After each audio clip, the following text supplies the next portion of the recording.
So, good morning, good afternoon, good evening, whenever you're watching this. As usual, Michelle and I have decided to get out of the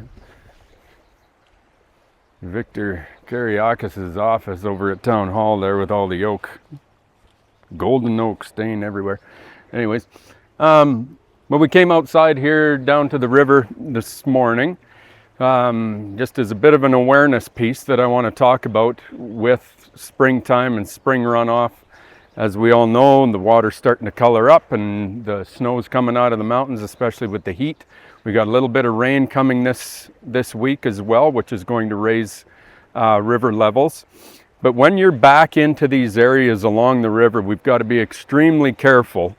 And I know where I'm standing. I've already assessed it, and I know I'm on solid ground here. But if you look along, and I'll get Michelle to just sort of pan to this river bank, all of this erosion that you're looking at right now, there's about 6 feet that's been taken away just this spring. And we haven't even had high water. So you got to be very careful when you're back in these areas and walking along these trails along the river that these banks can fall away at any time. There's cracks in the path, it's undercut. So even if you're just a bunch of us, we run back here all the time, and you got to be very careful as to how close to these banks you're going, because that whole chunk of dirt can fall in and take you with it into the water. But as you can see, if you look at the yellow fence back in the distance there, that's a whole bunch of erosion control that we put in place last year. The fencing that's around it is just protecting all the vegetation, trees and shrubs that they planted in there last year, just so that the deer and the moose don't eat. They love that the young plants. So the fencing will stay there, but there's a whole bunch of riprap and everything buried underneath the ground there. So that's what that's for. But the areas that don't have that, you got to be very, very careful. So just a little thing, the river will be coming up this week just with rain and runoff. So nothing dangerous that we're forecasting at all. It's and our emergency management team and Chief Steve Debian, they'll be doing updates every Wednesday on the river conditions. So you'll have all the information to Wednesdays tomorrow. So you'll get an update from them as to where we're at. So that being said, always be careful along these riverbanks. So from the meeting yesterday, May 25th, first thing we did was the Committee of the Whole meeting, and we talked a lot about the infamous wastewater treatment upgrades. So the wastewater treatment plant that sits just north of Cargill, where all of town sewage goes out to that and is treated, and then discharged. The effluent is just discharged into Frank Lake.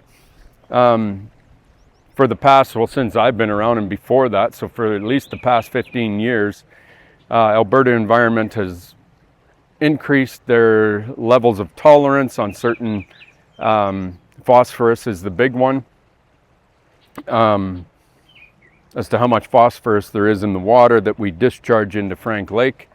They want us to build a facility that reduces that amount of phosphorus. So we've been working for the last 15 years on coming up with a plan as to what this looks like, and they keep changing their parameters a little bit, but we're in the process of working with Foothills County to also do possibly do a joint project. We don't know what that looks like. Both of us are assessing it. Both of us are trying to figure out if that's the route we want to go or if we want to go it alone. They have applied for a couple of grants that were denied simply because it's too early in the stage, and some of them were joint grants that, because we don't really have a joint plan yet, they can't give a joint grant. So big discussion on that. If you're interested in the wastewater treatment facility upgrade information, there's a lot of discussion in the Committee of the Whole that you can watch on YouTube. Next piece was the assessment update. So Jordan, their CFO, and Stuart Dalrymple from the assessment team came and just explained a couple of things, because council had some questions regarding one of the assessments on the big Western Financial Group building in the northeast. Where am I? Southeast. I got I got the direction right, not north or south. Anyways, everybody knows what that building is, and we had a tax agent that worked on their behalf and got their tax assessment reduced. But it was the process and how that happened that council had some pretty big concerns with as to what was going on. We asked administration to go back, see if we could appeal this assessment. We had missed the timeline in order to do that appeal. But we are very aware of it now, so we won't miss appeals in the future.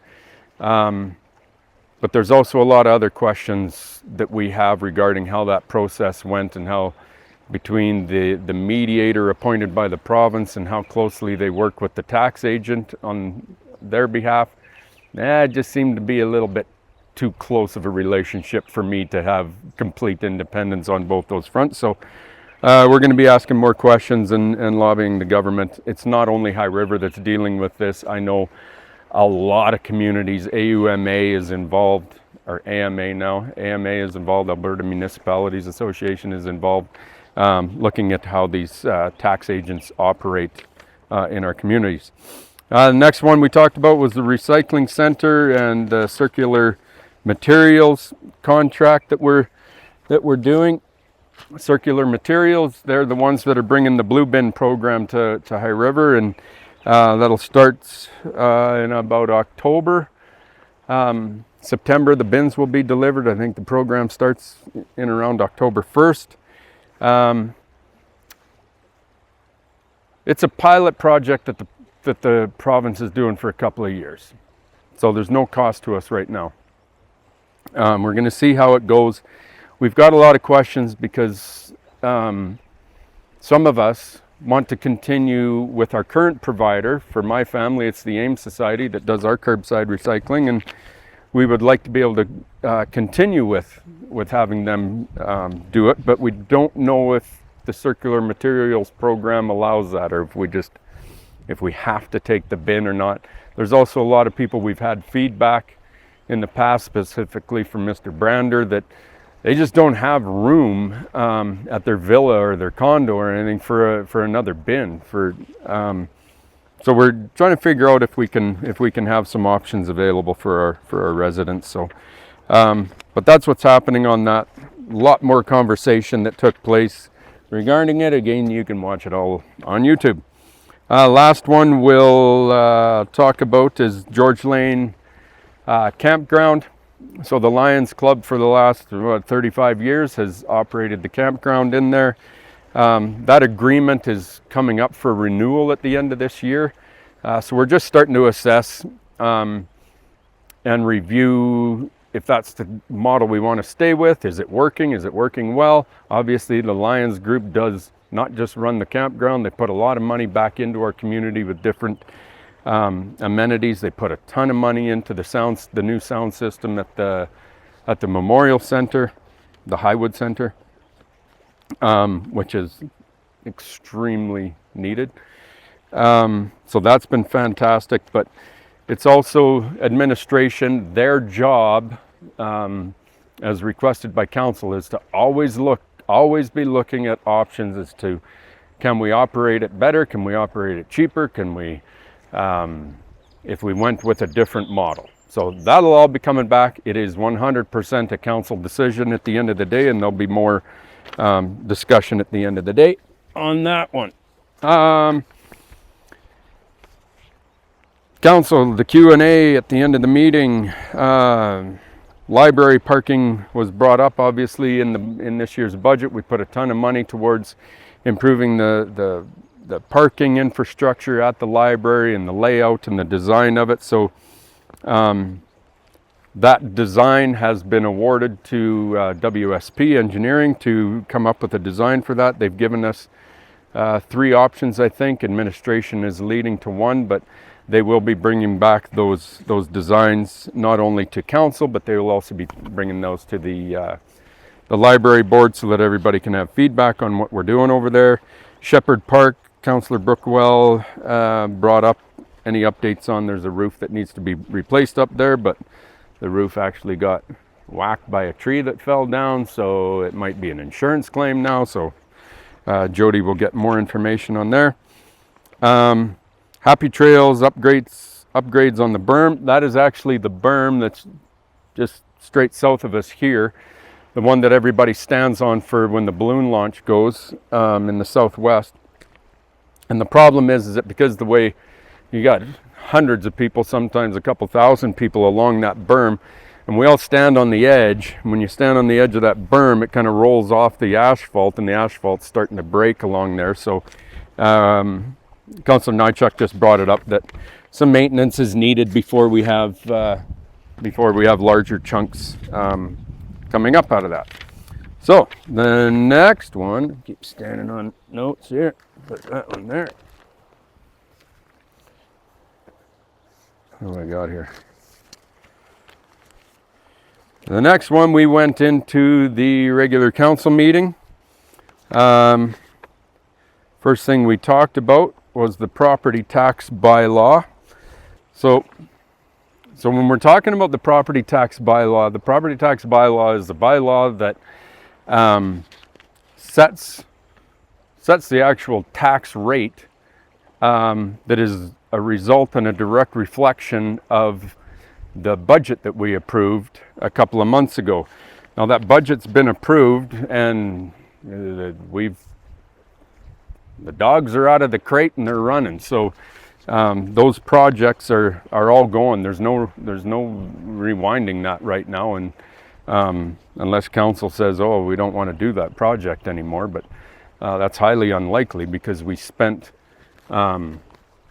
months and deliberating this, and we spent 4 whole day public meetings talking about the budget process. But that being said, we did have a couple individuals that came to the council meeting in public comments, had requests, well, 3. Carol McMillan, Iris Breve, and Maureen Moncrief all came asking questions about the issue was it wasn't about the tax rate, it was about the actual budget, which unfortunately those questions didn't come to us at budget time. That being said, so we were kind of blindsided with some of the questions, and no, I don't expect our staff to immediately have all their answers just available just like that. But we did our best and entertained a few of the questions. One of them brought forward by Councillor McMillan were what are the top 5 biggest projects that constitute part of this bylaw or part of the budget. Well, what's my top 5 and what Dave's top 5 is and what Betty's top 5 is, it's all very subjective as to what your level of importance is for what you use in the community. And one of the big ones is the change in aquatic staff, which was a direct reflection of the public feedback that we got. Council chambers was packed, if you remember, a couple of years ago, with our community upset as to how we were operating the lifeguards and why don't we have lifeguards, and some of the programs are being canceled because we didn't have enough lifeguards. Well, the reason is because we were running lifeguards on pretty much all of them on casual labor, which is difficult to have consistency with that. So council committed to it and made the change, and we're going with a much higher complement of full-time staff that will be scheduled, and we can have our program scheduled. Now that's direct feedback from the public. So that was a big one. That was a change as well. We need more staff to operate the new aquatics facility. But I'll just go through, Carol was asking for this 5. Well, it's tough. So I just want to go through a few of the items, and you can pick your own top 5 as to what's important. But as to the big projects that are happening, and all of it, every little piece is funded by tax dollars. So it all impacts one way or another. $133,000 to the library. That's just their operational piece. That's just operations. That's not the capital stuff doing the parking lot. The handy bus, we gave them $25,000. Gift of music was $7,000.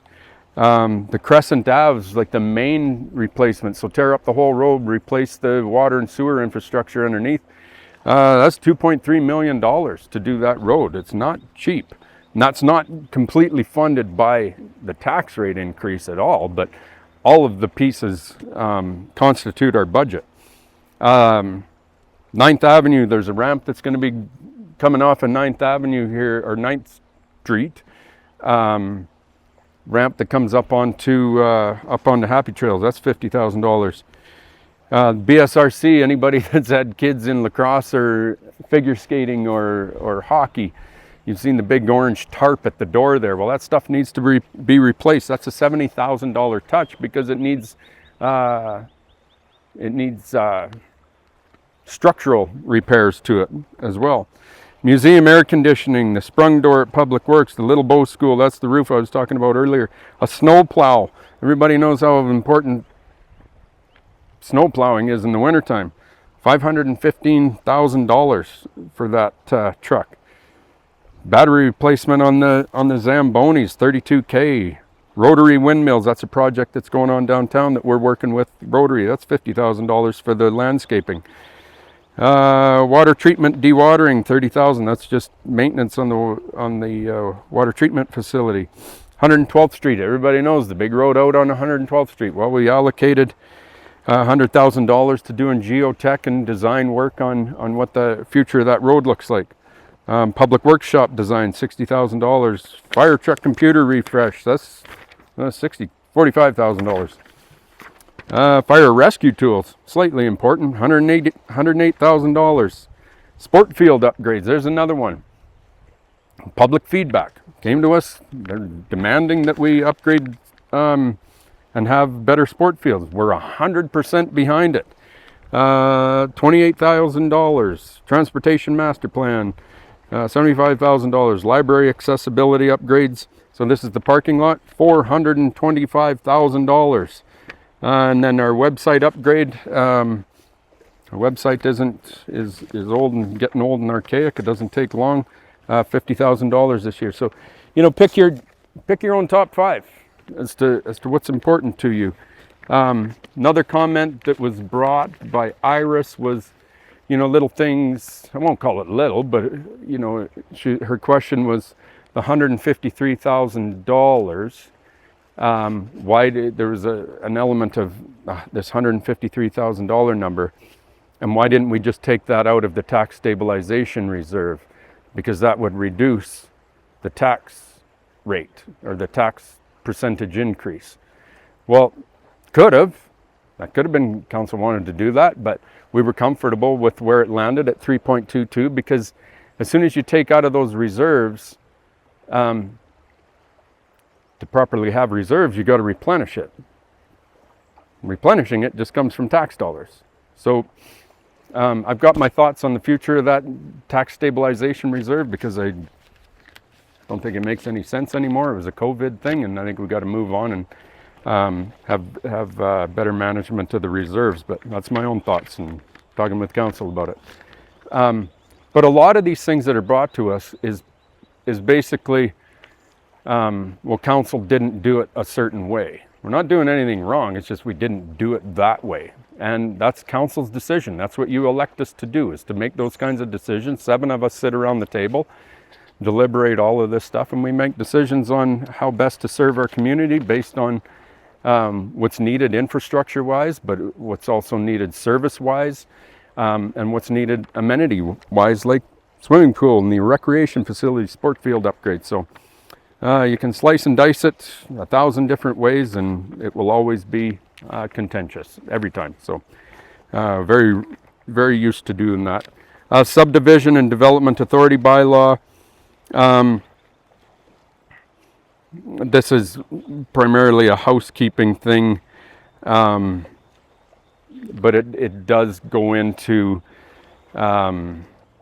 who has the authority to do this, and how does it affect the higher density stuff that we're experiencing in the Southwest, and the projects that are on the table. And so there's a lot. I'm not going to get into it because it's complicated. You can watch Sarah's presentation on YouTube. I think that's a better explanation than what I'm going to give on the banks of the Highwood River right now. Ratification request from Joe Clark Run Club. So this is a run club that has an activity every year or not. I don't know if it's every year or not. I won't say that. But all council did was for this run club and some of their awards, we've donated recreation passes so that in their downtime they can go use the recreation facility a little bit. Marigold Conference Reflections update. That was just a letter that's attached to the agenda. And then at the end of the meeting, there's a couple of councillor board and committee reports. I did comment on the new version of Calgary Metropolitan Region Board, which is now called the Greater Calgary Regional Table. I do believe that High River should stay at this table. It's the mayor's group from High River, Chestermere, Rocky View County, Calgary, Airdrie, and Cochrane. There's 6 of us. We had a big meeting in Cochrane last week, and I was quite impressed as to how the meeting was conducted and what was discussed. And I think it's a good thing.